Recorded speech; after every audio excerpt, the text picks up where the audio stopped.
चलिए बच्चों, एरिया पर हम एक लास्ट आर्टिकल की बात और कर लेते हैं जी। सर। लिखा है कॉन्सेप्ट ऑफ वेरिएबल एरिया जी। यानी एक एरिया का एक्सप्रेशन है वो वेरिएबल है, तो हम उसके ग्रेटेस्ट एंड लीस्ट वैल्यू की बात करने अच्छा, वाले अभी हैं। पिछले जो 2 सवालों में हम के वाली बात कर रहे थे वो भी इनडायरेक्टली वेरिएबल एरिया ही था। बिल्कुल वेरिएबल तभी वो एरिया उसको मिनिमाइज और मैक्सिमाइज कर। अब लेकिन यहाँ पे बहुत स्टैंडर्ड एक्सप्रेशन है सर। Okay. वहां तो कुछ भी बन सकता था जी सर। क्योंकि अलग अलग प्रोफाइल के क्वेश्चन लिखे थे हमने अननोन पैरामीटर। Right sir. यहाँ का स्टैंडर्ड प्रोफाइल है। Okay. वो स्टैंडर्ड प्रोफाइल में एक बार पढ़ देता हूँ बच्चों। सेट लैंग्वेज है, अगर इसी एरिया की बात हो रही होगी तो ये रिजल्ट मेरा काम कर जाएगा जो मैंने यहाँ पे लिखा है बोर्ड पर। राइट। तो एक्सप्रेशन क्या देखिए, पढ़े क्या लिखा है। If y equal to fx is a monotonic function, पहली बात बिल्कुल ठीक है ना। तो ये एक एक करके काउंट कर लेना, इसमें क्या क्या चीज आपको ध्यान रखनी है। बिल्कुल। एक तो फंक्शन मोनोटोनिक होना चाहिए हाँ इन सम इंटरवल a, b। ठीक है। देन एरिया बाउंडेड बाय, एक हाँ। मोनोटोनिक फंक्शन है। Then area bounded by the curve y equal to fx okay between ordinates at x equal to and x equal to. पहले मैं ऐसे मोटा मोटा बता देता हूँ सर। ये एक मोनोटोनिक फंक्शन है, ओके। ठीक है ना।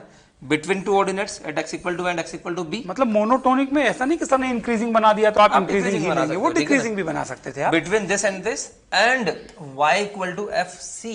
अच्छा, y equal to fc, c एक फिक्स पॉइंट है बच्चों, ठीक है ना। सी एक फिक्स हाँ, पॉइंट fixed है, point है। मतलब कांस्टेंट वैल्यू है। तो ये जो fc आएगा ये y इक्वल टू समथिंग लिखा हुआ है, कांस्टेंट है। तो y इक्वल टू लैम्डा एक हॉरिजॉन्टल लाइन होगी जी। तो y इक्वल टू लैम्डा एक हॉरिजॉन्टल लाइन में ड्रॉ कर देता हूं। तो मैंने एक लाइन हॉरिजॉन्टली ड्रॉ कर दी। ओके। अब क्वेश्चन पढ़ें दोबारा से, क्या लिखा है। Area bounded by curve between two ordinates and this line. तो बताइए कहां कहां बाउंड हुआ।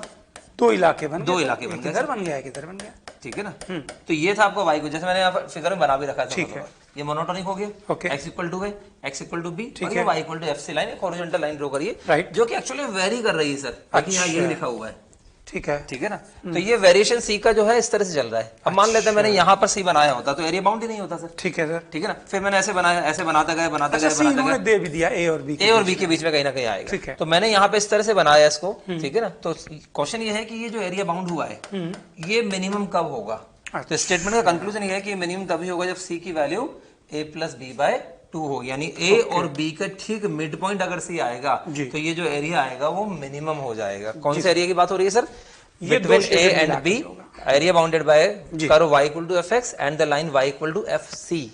इसको सर थोड़ा सा ग्राफिकली अगर मैं और टच देना चाहूं, जैसे ये कर्व हो गया, ये x इक्वल टू है, x इक्वल टू। बिल्कुल। अगर मान लीजिए मैंने पहली लाइन यही खींची होती तो मुझे इस समय जो एरिया मिल रहा होता वो ये वाला एरिया होता। बिल्कुल सर। अब मैं धीरे धीरे इसको ऊपर खिसका। बिल्कुल सर। तो जब मैंने ऊपर खिसकाया तो बच्चों हुआ क्या, देखिए ये वाला एरिया तो कम हो गया बिल्कुल, और ये वाला एरिया थोड़ा सा बढ़ गया सर। बिल्कुल सर। तो सर ओवरऑल क्या हुआ होगा, थोड़ा सा बढ़ गया होगा, कम हो गया सर। अच्छा ये वाला हाँ बिल्कुल सर, ये वाला छोड़ दिया आपने। पहले अपना एरिया सर ये था। ओके, फिर जब मैंने ये आया तो मुझे ये और ये लेना था, तो ये पोर्शन कम हो गया, ये ज्यादा हो गया, और मुझे यहाँ ज्योमेट्रिकली दिख रहा है कि ये पोर्शन ज्यादा है। बिल्कुल। मतलब ऊपर जाने से एरिया कम हो। बिल्कुल सर। अब मुझे लगा थोड़ा और ऊपर जाए और ऊपर जाए, मन करता है लो सबसे ऊपर चले जाए, फिर सबसे लेकिन ऊपर अगर जाना है, फिर दिक्कत मैं है। ऊपर चला गया तो मेरे को ये एरिया मिल गया सर। बिल्कुल सर। अब ये बेसिकली ये वाला एरिया तो जो हमारा ओरिजिनल एरिया था उससे भी ज्यादा हो गया, उससे भी ज्यादा है, मतलब ये फिर बढ़ गया और बढ़ गया सर। तो मैं फील ये कराना चाह रहा हूं कि जब आप यहाँ थे तो आपका एरिया कुछ था, फिर आप धीरे धीरे ऊपर जा रहे हैं, एरिया कम हो रहा है, कम हो रहा है, कम हो रहा है, लेकिन एक स्टेज तक ही कम होगा, फिर उसके बाद फिर वो बिल्कुल बढ़ना शुरू हो गया। इसका मतलब मिनिमम एरिया मुझे कहीं बीच में मिल रहा होगा। तो सर ने ये कहा, तो मतलब बच्चों की कंक्लूजन ही निकल के आ रहा है कि इस पॉइंट पर मिनिमम एरिया आ रहा होगा। मतलब सर का नेचर, अगर मैं उस एरिया के एक्सप्रेशन के नेचर की बात करूं तो एक फंक्शन बना होगा, वो फंक्शन सी का फंक्शन बना होगा। अब वो इस तरह से मूव कर रहा है कि पहले वो धीरे धीरे पहले वो मिनिमाइज हो रहा है, फिर वो मैक्सिमाइज हो रहा होगा। तो सर ने क्या बनाया, जो एरिया का एक्सप्रेशन आया हुआ पहले वो कम हुआ, कम होते होते फिर एक स्टेज ऐसी आ गई होगी जहां पे बिल्कुल मिनिमम हुआ, और फिर उसके बाद वापस ऊपर की तरफ बढ़ते जा रहे हैं, इस लाइन को लेकर आगे बढ़ाते चले जा रहे हैं, तो फिर वो बढ़ता चला जा रहा है। और सर कंक्लूजन दे रहे हैं कि that point of minima will be a plus B by 2। अच्छा सर, बच्चे यहाँ पे कई बार पूछ रहे हैं सर मैक्सिमम कहां पर होगा। सर मैक्सिमम तो या तो यहाँ इस एंड पर या होगा, और ये डिपेंड करता है कि आपने इसको क्लोज इंटरवल लिया है या ओपन इंटरवल लिया है। ये एओडी में हमने बताया हुआ है सर इन सब चीजों को। अगर ओपन ले लिया तब तो फिर इसकी रेंज जो होगी वो मैक्सिमम डिफाइन नहीं करता। अगर ये क्लोज इंटरवल है बच्चों यहाँ पे, राइट सर, तो फिर ए और बी में से किसी एक पर ये मैक्सिमम वैल्यू ले रहा होगा, डिपेंड करता है कहां पर आ रहा है, उसकी कॉन्केविटी पे डिपेंड कर जाएगा। बिल्कुल, इसलिए हम यहाँ पर ए और बी पे वैल्यू निकाल कर ही पता कर पाएंगे कि इसमें कौन बड़ा कौन ज्यादा आ रहा है। मतलब आइडिया केवल इतना सा है कि इस एरिया के एक्सप्रेशन का जो नेचर आ रहा होगा वो किस तरह का आ रहा होगा, पहले डिक्रीज और फिर इंक्रीज increase विद इन आया। Certain limits. Right, sir. तो इस तरह के फंक्शन की मिनिमम वैल्यू तो हमेशा कहां पर आ रही होगी, जहां पर मिनिमा बन रहा होगा, Right, ठीक है, जहां मिनिमा बन रहा होगा, जहां minima जहां बन पे रहा डेरिवेटिव की वैल्यू 0 आ रही होगी, Right, sir. ठीक है, और मैक्सिमम कहां आया होगा, या तो इस एंड पर या इस एंड पर, प्रोवाइडेड कि यहां पर आपको एक क्लोज इंटरवल गिवन रहा होगा। Right, sir. बिल्कुल सर। तो ये मैंने एक्सप्रेशन लिख दिया, c बराबर a प्लस बी बाई 2 पे मिनिमम होगा। अब सर बच्चों के मन में कभी कभी ये विचार आ जाता है कि सर ये हमारे मन में कैसे आया। तो वो हम यहाँ पे दिखा देते हैं सर, डेराइव करके इस बात को। हमने क्या कहा, पॉइंट ऑफ मिनिमा निकालना है किसका, एरिया के एक्सप्रेशन। एरिया के तो पहले सर हम एरिया का एक्सप्रेशन लिख देते हैं, मैं इसको इरेज कर देता हूँ थोड़ा सा। मेरे ख्याल से एक क्लिप होगी सर अपने पास। तो एरिया का एक्सप्रेशन लिख देता हूँ पहले मैं। Right sir. तो देखिए एरिया का एक्सप्रेशन क्या बनेगा, मुझे कौन सा एरिया निकालना है सर, एक ये वाला ये वाला इलाका एरिया और ये वाला एरिया। इलाका। तो इसका मैं एक्सप्रेशन लिख इसको देता मैं हूँ। ऐड कर दूं सर। जी बिल्कुल सर। जी तो एरिया का एक्सप्रेशन देखिए क्या आएगा, तो सर पहले वाले इलाके A को मैं से लिखूं लेकर तो C आएगा तक। ए से लेके सी सी तक और अपर कर्व, अपर कर्व है लाइन, तो हो गया सी। एफ सी, हाँ एफ वाई ऑफ बराबर F C C minus F X, F X right sir, D X D X plus, plus फिर आएगा C to B, B upper curve होगा F X F X minus F of C, D X. Right sir. ये ए आ गया, ये आ हमारा गया, area. Area आ गया। अब ए और बी तो आपके फिक्स पॉइंट है, Right, sir. सी आपका वेरी कर रहा है। ओवरऑल जब भी मैं इसको इंटीग्रेट करूंगा, एक्सप्रेशन किसका आएगा सर, C का आएगा। तो इसका मतलब ये जो भी एक्सप्रेशन आया होगा वो एरिया इन टर्म्स ऑफ सी आया होगा। सी आया होगा ठीक है सर, ना। बिल्कुल। अब इस फंक्शन को मुझे Minimize मिनिमाइज करना है, करना यानी है। डिफरेंशिएट करके बराबर 0 करना है। और ये Right, पक्की बात है, जहां डेरिवेटिव 0 आ रहा होगा पॉइंट ऑफ मिनिमा ही रहा होगा, वहीं सर ने पे अभी रहा एक्सप्लेन किया आपको। Right, ये पहले डिक्रीज करेगा और फिर इंक्रीज करेगा, तो जहां dy बाई dx वैल्यू 0 ले रहा होगा वो पॉइंट ऑफ मिनिमा आया होगा। Right, sir. तो मुझे करना क्या है सर, इसको केवल डिफरेंशिएट करना है। ओके। अब इसको डिफरेंशिएट कैसे करेंगे, क्योंकि ये वेरिएबल है इंटीग्रेशन का, और वो अंदर भी घुसा हुआ है। ए से लेकर, सॉरी ये वेरिएबल है डिफरेंशिएशन का, और वो अंदर भी बैठा हुआ हाँ, है। सर। अगर मैं यहाँ पे न्यूटन लेबनिज लगाता हूँ, तो हमने आपको सिखाया था बच्चों, नहीं दो लग वेरिएबल में पाएगी, न्यूटन सर। लेबनिज लगाने के लिए आपको चीजों को सेपरेट करना पड़ेगा। बिल्कुल सर। तो इसको सेपरेट करके अगर मैं लिखता हूँ सर यहाँ पर थोड़ा ये सा, आएगा ए से FC लेकर तो सर constant है basically, तो यहाँ इसको से हटा ही लेते हैं नेक्स्ट सर। स्लाइड पे लिख लें सर। हाँ लिख लेते हैं सर। तो देखिए बच्चों ये आ जाएगा AC equal to F of C तो बाहर आ गया, इंटू बी माइनस ए।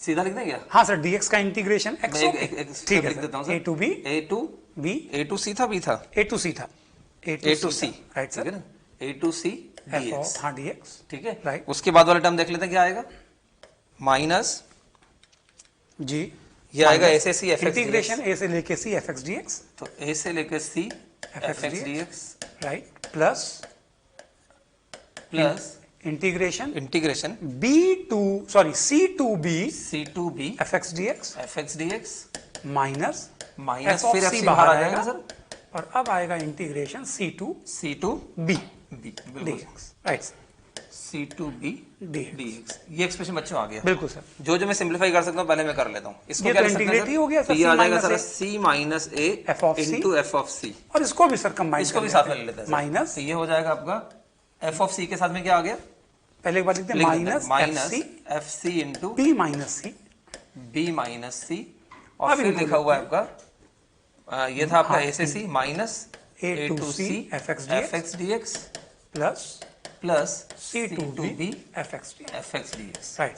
ठीक है बच्चों, हम कर क्या रहे हैं, एक्सप्रेशन को सिंप्लीफाई करके डिफरेंशिएट करना चाह रहे हैं। बिल्कुल सर। थोड़ा सा इसको देख लेते हैं क्या लिखा हुआ है, F f C of c common आ गया कॉमन सर? आ गया, क्या बचा ये आएगा ब्रैकेट में, 2c minus C a minus A minus B। B, ये ये आ आगे गया कुछ लिखा माइनस रहेगा A to C f x dx F X D X plus plus, c to b अब हमने उस लायक बना दिया इस एक्सप्रेशन को कि जिसको हम डिफरेंशिएट कर सकते हैं with respect to c C, यानी हमने कर दिया differentiate with respect to c। With respect to C. Right. ठीक है बच्चों, देखिए क्या आता है, ए डैश सी, अब सर वो भी c का फंक्शन है, हाँ ये भी C सी, का यानी यहाँ पे function। प्रोडक्ट रूल लगाना पड़ेगा लगाना सर। पड़ेगा। तो ये हो गया आपका F C FC into two into two plus plus 2c minus C a minus minus A minus B into f dash c। F dash C. अब यहाँ न्यूटन लेबनीज यहाँ न्यूटन लेबनीज लगेगा बच्चों, ये है अपर लिमिट एफ सी और ये lower limit से जीरो Zero, बनाएगा, तो ये हो constant जाएगा सर माइनस एफ सी। कैसे आएगा, न्यूटन लेबनीज लगाया बच्चों यहाँ बिल्कुल सर। यहाँ अपर से जीरो अपर आएगा से सर, जीरो आएगा, माइनस minus एफ सी आ जाएगा, एफ सी आ गया। राइट। अब मैं क्या कर रहा हूँ सर, इक्वल टू जीरो कर रहा हूँ। सर ये एफ सी तो कैंसिल भी हो गया हाँ आपका। बिल्कुल, मैं उसी पे आ रहा हूँ। जी मैं सर। इक्वल टू जीरो कर रहा हूँ बच्चों, क्यों? Okay. क्योंकि मुझे करना था D Y by D X बराबर जीरो, वही स्विंग बनाई थी हम लोग। हाँ सर। तो ये टू एफ सी, ये एफ सी और ये एफ सी तो खत्म हो गया कैंसिल बच्चों। हो गया।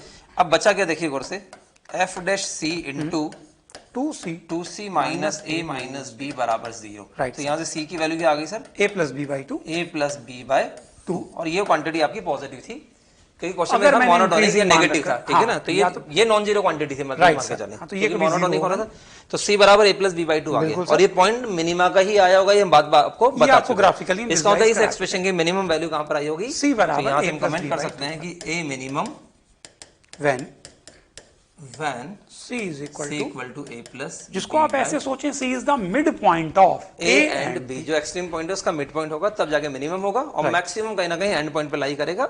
मतलब मैं ऐसे आगे से कभी अगर आपसे सवाल कहूं कि ये रहा a ये रहा b, और आपको एक ऐसी हॉरिजॉन्टल लाइन डालनी है जो इसके साथ एरिया मिनिमाइज करे, तो आप कुछ ना करें, इसका मिड पॉइंट मार्क करें, इसको ऊपर लाएं, जहां काट रहा हो वहां पर आप हॉरिजॉन्टल लाइन डाल दें, तो और यही वही जो है कि बाउंडेड minimize- एरिया आएगा वो मिनिमम हो जाएगा। बिल्कुल सर, देखिए इस पे एग्जांपल भी देख लेते हैं। जी sir. Area bounded by curve, जी। देखो वहां पे क्या क्या बातें देखनी है आपको, मोनोटोनिक होना चाहिए, दो बाउंड्रीज ए और बी होनी चाहिए, और एक वेरिएबल लाइन ठीक है, x बराबर 0 और x बराबर 2 उसकी दो बाउंड्रीज हो गई, ठीक है। And the x axis, and the x axis, ध्यान देना बच्चों क्या है, x axis is horizontal line. अच्छा, इस बार लाइन उसने फिक्स कर दी है यानी सर। y बराबर fc यहाँ पे फिक्स कर दिया है बच्चों, तो ये जो था ये था आपका y बराबर fc, ठीक है, और वो यहाँ पे क्या दिया हुआ है 0, ठीक है। इसका मतलब इस बार इनडायरेक्टली क्या दिया हुआ है सर, FC FC को की ही वैल्यू zero इन्होंने करना 0 दे दी है, और वो मिनिमम कब होता है, जब c कितना होता है a प्लस बी बाई हमने टू। यहाँ मोनोटोनिसिटी चेक नहीं करी। अभी मैं उसी पे आता हूं, पहले मैं थीम बना लेता हूँ, क्योंकि क्वेश्चन तो उसी के ऊपर बेस्ड रहा होगा, पक्की बात है, फिलहाल तो आर्टिकल चल रहा है। c की value a plus B by two आएगी, ठीक है। c की वैल्यू आ गई बच्चों कितनी 1, ठीक है ना। अब काम कितना सा बचा है हमारा कि इस इंटरवल के अंदर ये फंक्शन आपका मोनोटोनिक होना चाहिए। अगर ऐसा हो रहा है तो c इक्वल टू 1 पर वो जो एरिया बाउंडेड आया होगा, क्योंकि स्टैंडर्ड लिखा है बच्चों जो मैंने अभी बताया था आप लोगों को, वो मिनिमम हो जाएगा। तो मुझे इसको मोनोटोनिकली चेक करना पड़ेगा कि है या नहीं, तो मैंने इसको डिफरेंशिएट किया सर, ये आ गया x square minus 2x, x square minus 2x, और अगर इसकी साइन स्कीम बना लूं मैं, हाँ सर, x और x माइनस 2, राइट सर, और इसकी अगर साइन स्कीम बना लें सर, यहाँ 0 2, ये आया आपका पॉजिटिव, ये नेगेटिव, ये पॉजिटिव, और मैं बात केवल 0 से 2 कर रहा हूं। बिल्कुल सर, तो इसका मतलब अब की बार ये मोनोटोनिक डिक्रीजिंग है, यानी ये फंक्शन डिक्रीजिंग है, मोनोटोनिक अल्टीमेटली है। राइट तो हमारा वो पूरा थीम जो आर्टिकल में हमने पढ़ा उनको मैच कर गया है। बिल्कुल। तो हमने करना क्या, x equal to 0, x equal to 0, x equal to 2, x equal to 2, and the line y बराबर 0, x एक्सिस मतलब y बराबर 0, तो ये हॉरिजॉन्टल लाइन क्या बनेगी सर, ये बन जाएगी, इन दोनों का मिड पॉइंट हमारा बनेगा सर 1। तो इसका मतलब ये जो लाइन हमारी y बराबर f ऑफ c हुआ करती थी,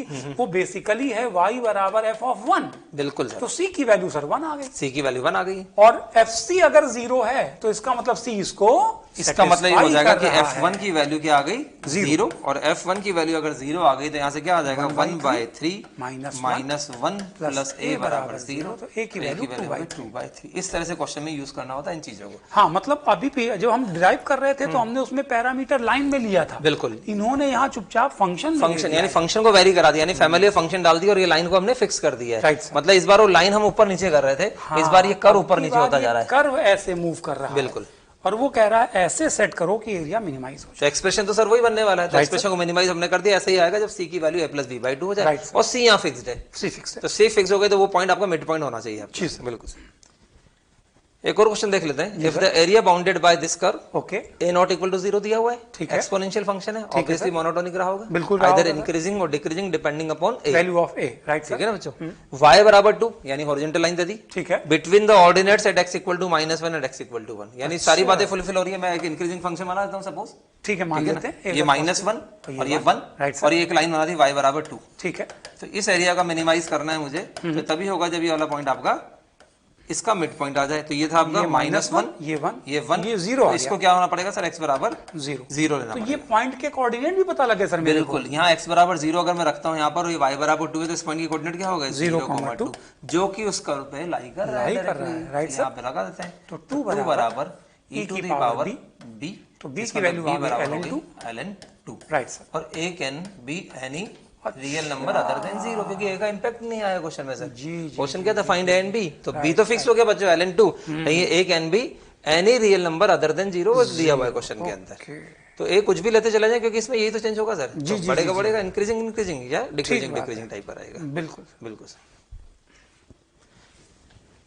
अब देखिए, अच्छा, ये चैप्टर सर हमने यहाँ पे खत्म कर दिया। जी, तो जी, काफी इंटरेक्शन हमारा सर इस चैप्टर के अंदर हुआ, काफी हमने छोटे छोटे इनको मेथड्स दिखाए हैं और अल्टरनेट ऑप्शंस भी दिए इनको याद करने के लिए, ठीक है। तो एरिया अंडर द कर्व की समाप्ति का मतलब ये हो गया कि अगर मैं वृहत रूप या वास्ट रूप में कहूं तो हम लोगों ने पूरे कैलकुलस की समाप्ति कर दी। मतलब पहले हम लोगों ने फंक्शन पढ़ा, फिर लिमिट, कॉन्टिन्यूटी, डिफरेंशिएबिलिटी, फिर एक डिफरेंशियल का कॉन्सेप्ट अगर लें तो एमओडी और उसके एप्लीकेशन, और फिर इंटीग्रेशन और उसके एप्लीकेशन के साथ area under the curve chapter की समाप्ति हुई। तो हम लोगों ने ओवरऑल पूरा कैलकुलस आपके सामने रख दिया है और मेरे ख्याल से मोस्ट इंपोर्टेंट पार्ट है अगर कंपटीशन पॉइंट ऑफ व्यू से देखा जाए। और जिस इंटरेक्शन के साथ हम लोगों ने ये चीज आपको कन्वे करी है, तो ये मुझे पूरा विश्वास है कि आप 100% इन चीजों को, मतलब बेसिकली हमने करा गया है, एक स्टूडेंट बन गया और एक टीचर बन गया। तो जो डाउट आप लोगों के सामने आया करते थे वो डाउट यहाँ पर हम लोगों ने एक दूसरे से रेज कर दिए हैं, ठीक है बच्चों।